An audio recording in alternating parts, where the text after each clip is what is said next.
На денешната пресконференција на Општинската организација на СДСМ на Кочани, која се одржа во канцеларијата на СДСМ во Трговскиот центар, зборуваше Миле Андонов, кандидат за градоначалник од оваа партија.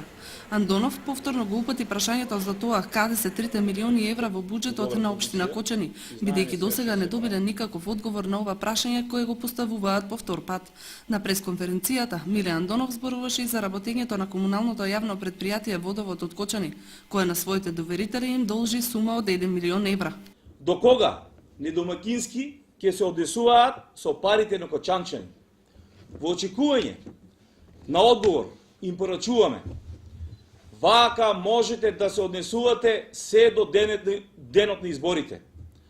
Тогаш ние ќе ви одговориме и ние ќе ви кажеме каде ги потрошивте парите на кочанчани во наместените тендери, недомакинските трошења и проневерените пари. Комуналното предпријатие Водовод ќе имаме шанса да го вратиме на маргините на